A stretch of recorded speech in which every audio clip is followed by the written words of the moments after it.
தேசத்தின் நம்பிக்கை மாத இதழ் அப்பா பதிப்பகம் இணைந்து வழங்கும் நேர்மையாளர் சகாயம் IAS அவர்களின் அனுபவ பதிவில் கடைசி தரியில் கண்டாங்கி சேலை புத்தகத்திற்கு திரையில் தெரியும் எண்ணை உடனே அழியுங்கள். Paver block, hollow block, solid block, hydraulic paver, fly ash bricks மற்றும் அனைத்து வகையான ப்ரீகாஸ்ட் பொருட்களின் தரம் மற்றும் உறுதியை மேம்படுத்த sun proof the construction chemical. தொடர்புக்கு 989454 449222 மற்றும் 9443121021. Sun proof the construction chemical. புத்தாண்டு மற்றும் பொங்கலை முன்னிட்டு ஆன்டிக்ஸ் கிளாக்ஸ் எனப்படும் மிக பழமையான கடிகாரங்கள் நம்முடைய அலுவலகத்தில் சிறப்பு தள்ளுபடியில் விற்பனைக்கு உள்ளது. தொடர்பு கொள்ள வேண்டிய தொலைபேசி எண் 9092547007.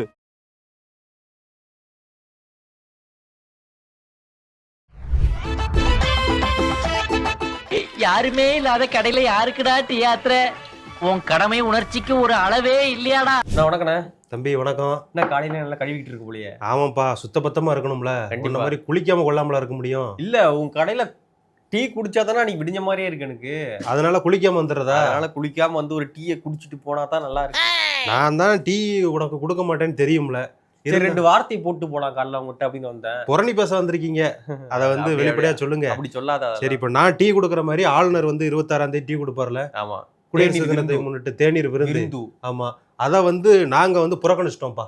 திமுக அரசு புறக்கணிச்சு, திமுக புறக்கணிச்சிருக்கு, திமுக கூட்டணிகள் புறக்கணிச்சிருக்காங்க. ஆமா, நாம் தமிழர் கட்சி புறக்கணிச்சிருக்காங்க. மத்தவங்க எல்லாம் அதிமுக எல்லாம் போறாங்கன்னு நினைக்கிறேன். அதிமுக போவாங்க, ஏன்னா அவங்களுக்கு அவங்க கூட்டணி சேர போறாங்கல்ல வருங்காலத்துல. ஆளுநர் கூட கூட்டணி சேர போறாங்க. ஆளுநர் தானே கூட்டணி பேச்சுவார்த்தையே நடத்துறாரு.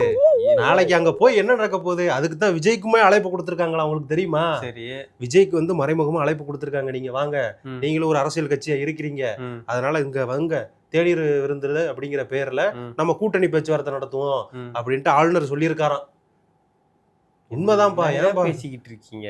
எப்பா, உண்மைதான்ப்பா இது.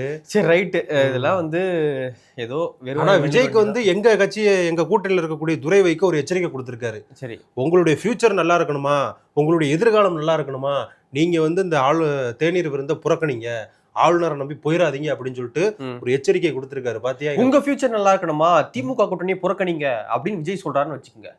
உடனே புறக்கணிச்சுட்டு துறை வைக்க வெளியே வந்துருவாரா? எப்பா, அப்படிலாம் கிடையாது. இப்ப அவர் எம்பியா இருக்காருன்னா யாரு காரணம்? யாரு காரணம்? திமுக தான் காரணம். திமுகவினுடைய தொண்டர்கள் ஓட்டு போட்டுதான் அவர் எம்பி ஆயிருக்காரு. காந்தி தான் காரணம். காந்தி நேரு காரணம் இல்ல. என்னப்பா நீ ஏதோ சொல்லிக்கிட்டு இருக்க? புரியுதா புரியலையா? எனக்கு புரியும். ஆனா நேரு காரணம் இல்ல, காந்தி தான் காரணம். காந்தியெல்லாம் காரணம் கிடையாது, நேரும் காரணம் கிடையாது. எல்லாருமே சேர்ந்து தானே நம்ம நாட்டுக்கு சுதந்திரம் வாங்கி கொடுத்தாங்க. அதான் நீ சொல்ல வர்றேன்னு எனக்கு. சரியா, அவங்க கட்டையை வச்சுட்டு இருக்கீங்க நீங்க. நீ இப்படித்தான் ஏற்கனவே வந்து இந்த மாதிரி காந்தி நேருன்னு பிரச்சனையை கிளப்பி விடுறீங்க. சரி, அதே மாதிரிதான் வேங்கை வயல்னு. வேங்கை வயல் இருக்கட்டும். நேத்து திருப்பூர்ல வந்து புத்தக கண்காட்சி ஆரம்பிச்சிருக்கு போல. ஆமா, இந்த டைரக்டர் கரு பழனியப்பன் இருக்காருல்ல? ஆமா, அங்க போயிட்டு மேடை இருந்துகிட்டு RSS தான் காந்தியை கொண்டுச்சு, அது இதுன்னு பேசியிருக்காரு போல. அங்க இருந்த இந்து முன்னணி, பாஜக, RSS காரங்களாம் வந்து நீங்க தவறான தகவல் சொல்றீங்க, இதை வந்து வாபஸ் வாங்குங்க அப்படின்னு சொல்லியிருக்காங்க. உடனே பிரச்சனையாகி அங்க அடிதடி ஆயிட்டு. ஆமா, அங்க தேவையில்லாத கண்டென்ட் ஏன் தேவையில்லாத இடத்துல பேசணும்? அது உண்மைதான். ஏன்னா புத்தக கண்காட்சி அப்படிங்கிறது புத்தகத்தை வந்து படிக்கிறத ஊக்குவிக்கிறதுக்கான ஒரு நிகழ்வு. சரி, அங்க இந்த மாதிரியான ஆட்களை கூப்பிடவே கூடாது. ஃபர்ஸ்ட் கரு பழனியப்பன் பெரியாரிய கொள்கை கொண்டவர் தான். ஆமா, இருந்தாலுமே நான் வந்து இப்படி சொல்றேன், ஏன்னா புத்தக கண்காட்சிக்கு ஒரு ஆசிரியரை கூப்பிடுங்க, எழுத்தாளரை கூப்பிடுங்க. இல்ல கூப்பிடுறீங்களா, கூப்பிட்டா ஜென்ரலா பேச சொல்லுங்க. சீமான் வந்து இந்த புத்தக கண்காட்சியில பேசிட்டான்னு சொல்லிட்டு அந்த பப்பாசி அப்படின்ற நிறுவனம் வந்து கண்ணன் தெரிவிச்சாங்கல்ல, அரசியல் பேசக்கூடாது, இது வந்து ஒரு இலக்கிய இது அது இதுன்னு பேசினாங்க இல்லையா? ஆமா, இப்ப அங்க பேசியிருக்காங்க.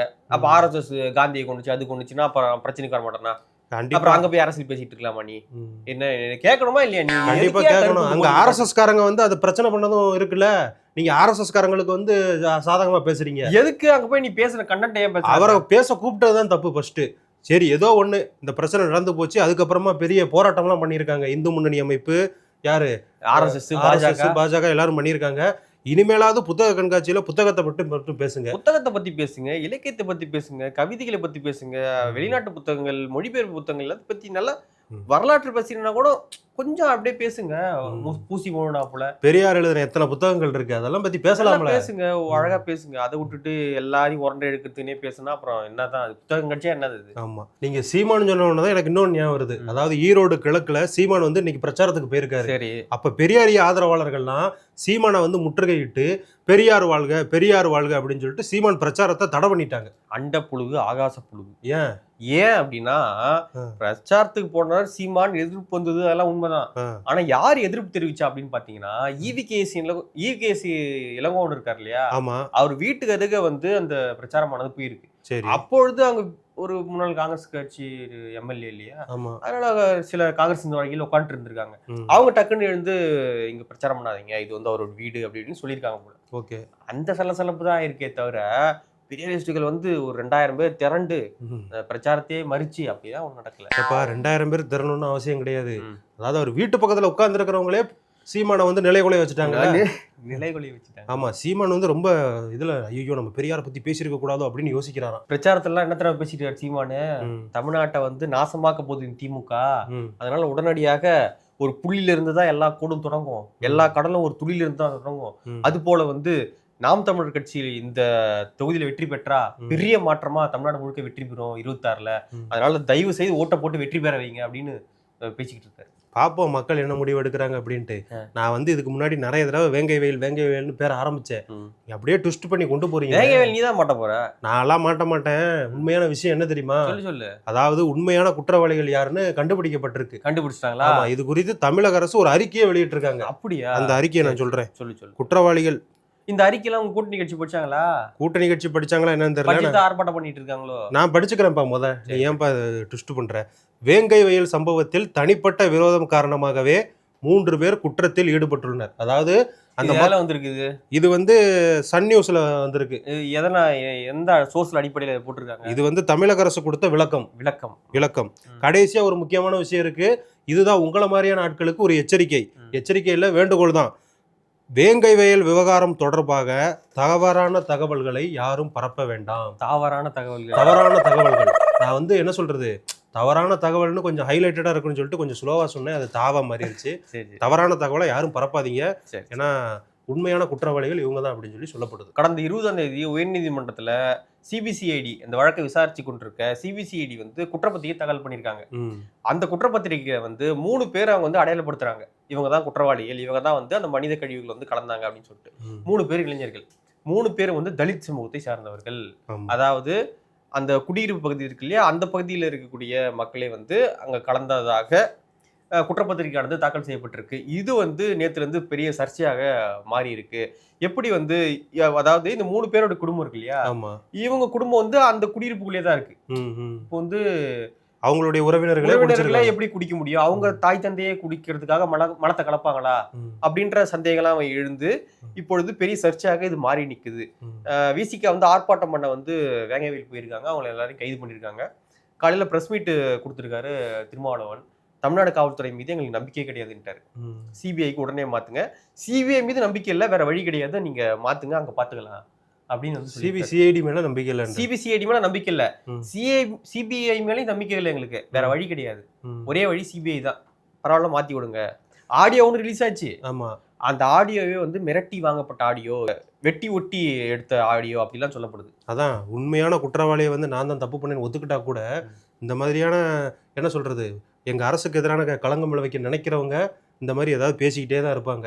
ஆனா டங்ஸ்டன் விவகாரம் இருக்குல்ல, இந்த வேங்கை வயலை முடிச்சிருவோம். டங்ஸ்டன் போயிட்டேன். அங்க வந்து விஜய் வேங்கை வயல் போறாரு அப்படின்னு சொன்ன உடனே டக்குன்னு குற்றப்பத்தி தாக்கலாவது. என்னடா இது, விஜய்க்கு எதுக்கு சம்பந்தமே கிடையாது. நீங்களா ஏதாவது அடிச்சு இல்ல வா பரந்தூருக்கு வா அப்படின்னு வந்துட்டாரு. அடுத்து வேங்கை வயலுக்கு வாங்கினீங்கன்னா சரி வராரு அப்படின்னு வந்து செய்திகள்லாம் வந்துகிட்டு இருந்தது. உடனே வந்து குற்றப்பத்திரிகை தாக்கல் ஆயிடுச்சு, 3 பேர் குற்றவாளி, அங்க கேஸ் போயிட்டு இருக்கு. நேத்து அவர் மாவட்ட செயலாளர்கள்லாம் அறிவிச்சிருக்காரு பாத்தீங்களா? அதுலயே அவங்க கட்சிக்குள்ள நிறைய பிரச்சனை வைக்கிட்டு இருக்கான். ஏன்னா எனக்கு மாவட்ட செயலாளர் தரல, உனக்கு தரல, எல்லா கட்சியிலும் தான். உங்க கட்சியில போகாதா? எங்க கட்சியில மாவட்ட செயலாளர் கேக்குறியா? ராணுவ கட்டுப்பாட்டோட இருக்கும். நீ கேட்க மாட்டல? நான்லாம் கேட்க மாட்டேன். கட்சியினோட அடிமட்ட தொண்டனா இருக்கிறது அப்படிதான் இருக்கணும் உங்க கட்சியில. ஆமா, அப்படித்தான் இருப்போம். கட்சி ஜனநாயக கட்சி, அவங்க கேட்பாங்க. அதான் எல்லாருமே பதவி ஆசை பிடிச்சவங்க. எங்க கட்சியில இருக்கிறவங்க யாருமே பதவி ஆசை இல்லாதவங்க. சரிப்பா, அந்த சொல்ல விடுப்பா. டங்ஸ்டன் விவகாரத்துல எங்க முதல்வரை பாராட்டி ஒரு போஸ்டர் ஒட்டி இருக்காங்க. இதை சொல்றதுக்கு சொல்லிட்டு நீங்களாம் ஒட்டிருப்பீங்க, நாங்களாம் ஒட்டல. தான் முதலமைச்சர் பதவியில் இருக்கும் வரையிலும் டங்ஸ்டன் சுரங்கத்தை அனுமதிக்க மாட்டேன் என சூளுரைத்து சட்டப்பேரவையில் தீர்மானம் இயற்றி மக்களின் போராட்டம் வெற்றியடைய உறுதுணையாக இருந்த தமிழ்நாடு முதலமைச்சருக்கும் தமிழ்நாடு அரசுக்கும் நன்றி நன்றி நன்றி. மதுரை அரிட்டாப்பட்டி ஊர் பொதுமக்கள். பத்தியா, நாங்க ஓட்டுனேன்னு சொல்றேன், ஊர் பொதுமக்கள் ஓட்டிடுறாங்க. போஸ்ட் அடிச்சு அட்டியாபட்டி மக்கள் அடிச்சு ஓட்டும் ஊர் பூரா. அது வந்து நீங்க செயற்கையா பண்றது. எங்களுடைய ஆட்சிக்கு இயற்கையாவே இது மாதிரியான பாராட்டுக்கள்லாம் கிடைக்கும். அப்படியா? ஏலத்தை விட்டுட்டு நீங்களே இயற்கையா போஸ்ட் அடிப்பீங்க? அப்ப அப்படிலாம் கிடையாது. ஏற்கனவே இந்த மாதிரி நீங்க இப்ப யார சொன்னீங்க, யாரு திருமாவளவன் அவர்கள் இந்த மாதிரி பேசினாரா? சரி. அவரை மாதிரி அவர் கட்சியிலே இருந்துட்டு ஒருத்தர் பேசினாரு தெரியுமா? ஆமா. யாரு? அர்ஜுன். ஆதவ் அர்ஜுனா. அவர் இப்ப என்ன பிளான் பண்ணியிருக்காரு தெரியுமா? அவர் வந்து என்னமோ திமுக அப்படி பண்ணிட்டாரு, திமுக இப்படி பண்ணிட்டாரு நீங்க எல்லாம் சொல்லிக்கிட்டு இருந்தீங்க. அவருடைய சுயரூபம் இப்ப தெரிய வந்துருச்சு. என்னது? அதாவது எடப்பாடி பழனிசாமி அவர்கள் ஜனவரி 31ஆம் தேதியில இருந்து தமிழ்நாடு முழுக்க சுற்றுப்பயணம் மேற்கொள்றாரு. அதாவது கோயம்புத்தூர்ல இருந்து ஸ்டார்ட் பண்ண போறாரு. அந்த கோயம்புத்தூர்ல ஸ்டார்ட் பண்ற பொழுது ஆதவ் அர்ஜுனா அதிமுகவுல இணைய போறாராம். இது எங்க இருந்து கண்டுபிடிச்சது? இது எனக்கு வந்து ஒரு சோர்ஸ் சொல்லுச்சு. அப்படியா? ஆமா. என்ன ஊர்ல இருந்து வந்துச்சு சோர்ஸ்? இந்த சோர்ஸ் வந்து எங்க திமுக வட்டாரத்துல இருந்து நாங்க வந்து என்ன பண்றது, கொக்கி போட்டு எடுத்துட்டோம். ஆமா, மொப்பம் பிடிச்சோமோ கொக்கி போட்டோமோ, ஆனா சோர்ஸ் கிடைச்சிருச்சு. ஆதவ் அர்ஜுனாவோட சுயரூபம் இதுதான். அவர் வந்து எங்க கூட்டணி கட்சியில இருந்துட்டு எங்களை பிரிக்க தான் பிளான் பண்ணியிருக்காரு. அந்த எதுவுமே செல்லுபடி ஆகல அப்படிங்கிறதுனால இப்ப சரி நம்ம வந்து அங்கேயே போயிருவோம் அப்படின்ட்டு அதிமுக போயிட்டாரு. அதிமுக போய் சேர போறாரு. சரி, கிழிஞ்சது கந்தல். ஆமா, அப்பா அவர் இங்க இருந்துகிட்டே அவரால் ஒண்ணும் பண்ண முடியலையா? சந்தோஷமா இருக்கியா இல்ல எப்படி துக்கமா இருக்கியா? எனக்கு என்னப்பா துக்கம், என்ன மாதிரி ஆட்கள் இருக்கிறவரை ஆதவ அர்ஜுனாவெல்லாம் ஒண்ணுமே பண்ண முடியும். ஒரு துக்கம் வந்திருக்கணுமே. என்ன துக்கம்? இவரு இருக்காரு இல்லையா உங்களுடைய அமைச்சர் ரகுபதி. ஆமா, நெஞ்சு வலியாம்பா? ஆமாப்பா, அவர் உடம்பு சரியில்லைன்னு சொல்லியிருக்காங்க. ஆஞ்சியோ சிகிச்சை நடைபெறுதான். அது வந்து நல்ல முறையில் நடைபெற்று அவர் வந்து பூரண நலத்தோட இருப்பாரு அப்படின்னு சொல்லி நம்புவோம். சோகமா இருக்கு உனக்கு, அந்த துக்கமே இல்லையா முகத்துல? அவர் சரியாயிரும்பா உடல். அதனால ஆமா. சரி சரி சரி. வேற நல்ல மனுஷங்களுக்கு கெட்டது நடக்காது. சரி சரி. வேற என்ன இருக்கா நியூஸ்? வேற இருந்தா நீங்க தான் சொல்லணும், நான் என்னத்த சொல்ல. வேற ஒரு நியூஸ் இல்ல, உலக நியூஸ் என்ன இருக்கா? உலக செய்தினாலே நமக்கு தெரிஞ்சது ட்ரம்ப் தானே. ட்ரம்ப் தான். அவர் என்ன பண்ணிருக்காரு அப்படின்னா, உலக நாடுகளுக்கெல்லாம் அமெரிக்கா வந்து நிதி கொடுத்துக்கிட்டு இருப்பாங்கல்ல. சரி. அதாவது சுகாதாரம், கல்வி, வேலை வாய்ப்பு இதுக்கெல்லாம் டெவலப் பண்ணணும் அப்படின்னு சொல்லிட்டு கொடுத்து அவனை கடன்காரன் ஆக்கி. ஆமா. அப்புறம் நம்ம சொல்றது மாதிரி அவனை நடக்க வச்சு. சரி, அந்த மாதிரி பண்ணுவாருன்னு நீங்க சொல்றீங்க. ஆனா அவர் வந்து ஹெல்பிங் மென்டாலிட்டியோட அமெரிக்கா பண்ணுது. சரி. அந்த ஹெல்ப்பை வந்து நாங்க நிறுத்த போறோம், இனிமே நாங்க யாருக்குமே உதவி பண்ண மாட்டோம் அப்படின்னு சொல்லிட்டு ட்ரம்ப் அறிவிச்சிருக்காரு. அப்படியா? ஆமா. தயவு செய்து நிறுத்துங்க. ஏன் நிறுத்தணும் அப்படின்னு வந்து மக்கள் என்ன சொல்ல போறாங்க? மக்கள்லாம் சொல்ல மாட்டாங்க. உலகத்துல நிறைய ஏழை நாடுகள்லாம் இருக்குல்ல. இந்த ஆப்பிரிக்க நாடுகள்ல நிறைய நாடுகள் ஏழை நாடுகள். அவங்களுக்கு அமெரிக்கா உதவி பண்ணிக்கிட்டு இருந்தது. இனிமே அந்த உதவி கிடைக்காது அப்படின்ட்டு அந்த நாட்டு மக்கள் வருத்தத்துல இருக்காங்க. அதாவது 2023 இந்த வெளிநாடுகளுக்கு வந்து இந்த மாதிரி ஒரு பட்ஜெட் போட்டிருக்காங்க. வெளிநாடுகளுக்கு நம்ம எவ்வளவு வந்து நிதியா கொடுக்குறோம் அப்படின்னா $60 பில்லியன் நிதியை வந்து ஒதுக்கீடு பண்ணியிருந்திருக்காங்க. $60 பில்லியன் அப்படிங்கிறது ஏழை நாடுகளுக்கெல்லாம் மிகப்பெரிய அளவு தொகை. ஒவ்வொரு நாட்டுக்கு பிரிச்சு கொடுத்துக்கிட்டு இருந்தாங்க. இப்போ வந்து அமெரிக்கா வந்து நம்ம நாட்டோட வளர்ச்சிக்கு இதெல்லாம் பயன்படுத்துவோம், வேற நாட்டுக்கு நம்ம வந்து கொடுக்க வேண்டாம் அப்படின்னு சொல்லிட்டு ஒரு திட்டவட்டமான முடிவை ட்ரம்ப் எடுத்திருக்காரு. ஓகே, நீ என்ன முடிவு எடுத்திருக்கிற திட்டவட்டமா? இனிமே டீ கடை நடத்த மாட்டேன் அப்படின்னா? நாளைக்கு குடியரசு தினம் நடக்குதுல, குடியரசு தினத்தை வந்து கொண்டாடணும் அப்படிங்கிறதுக்காக நாளைக்கு நம்ம கடைக்கு விடுமுறை. ஆமா, அதுதான் நான் எடுத்திருக்கிற முடிவு. மக்களுக்கு குடியரசு தினத்தை வாழ்த்துக்களை தெரிவிச்சுக்கிடுவோம். இந்த குடியரசு தினம் முடிஞ்சாச்சு இந்த டீ தூள் இந்த இதெல்லாம் மாத்து, கொஞ்சம் அதெல்லாம் மாத்திடுவேன். மாத்தி இந்த கிளாஸ் எல்லாம் கழுவி கூட உனக்கு குடியரசு தினத்துக்கு வாழ்த்து சொல்லணும்னு தெரியல பத்தியா? குடியரசு தினத்துக்கு வாழ்த்துக்கள் தான், அது இன்னும் நம்ம சொல்லாமையா இருக்க போறோம். மக்களை உங்களுடைய குடியரசு பிரிவினைவாதிகள் நாங்க அப்படிலாம் கிடையாது. மக்களே உங்களுடைய குடியரசு தின வாழ்த்துக்களையும் கமெண்ட்ல சொல்லுங்க, நாங்க போயிட்டு வரோம்.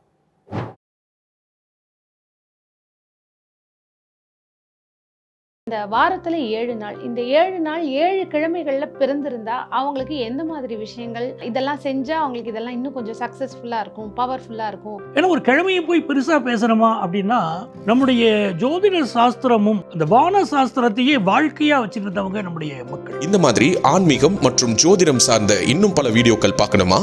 மறக்காம திருவருள் டிவிக்கு சப்ஸ்கிரைப் பண்ணுங்க. திருவருள் டிவியுடைய சேனல் லிங்க் இந்த வீடியோடைய டிஸ்கிரிப்ஷன்ல இருக்கு.